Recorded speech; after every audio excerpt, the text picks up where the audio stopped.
Hello guys, welcome to Sandhyaraj YouTube channel. నేను ఈరోజు టమాటా పచ్చడి చేస్తున్నాను అండి.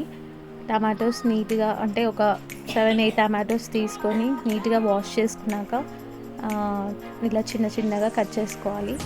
కొంచెం మీడియం సైజ్ ఉంటే ఓకే, ఈజీగా ఉడకడానికి ఈజీ అవుతుంది అన్నమాట. సో ఆ తర్వాత అన్ని టమాటోస్ అలానే నీట్గా కట్ చేసుకోవాలి.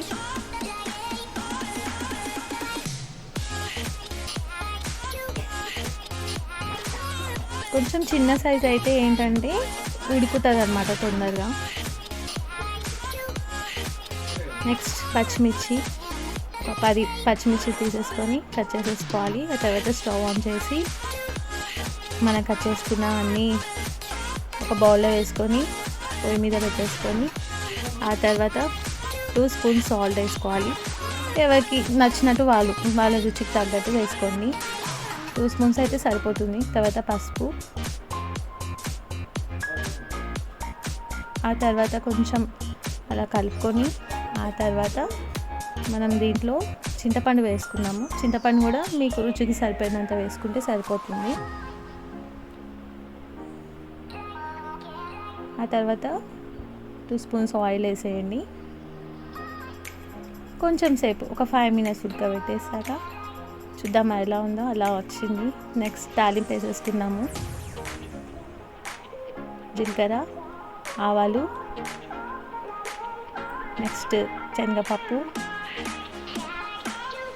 మీ ఇష్టం, ఎక్కువ కూడా వేసుకోవచ్చు, ఎక్కువ వేసుకుంటే కూడా బాగుంటుంది.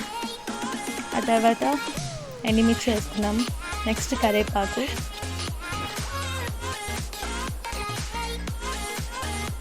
మంచిగా రోస్ట్ అవ్వాలి, మంచి ఫ్రై లాగా అవుతే బాగుంటుంది. నెక్స్ట్ ఎండుమిర్చి అది కూడా వేసేసుకున్నాము.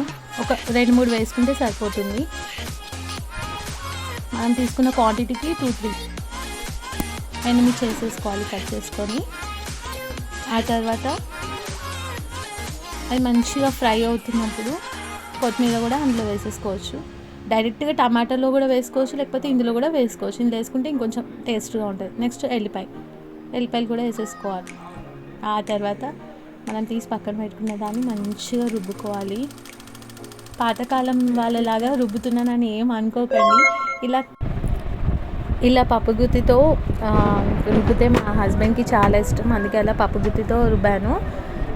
టేస్ట్ కూడా బాగుంటుంది. గ్రైండ్ చేసుకునే దానికన్నా ఇలా పప్పుగుత్తితో ఇంకా బాగుంటుంది అన్నమాట.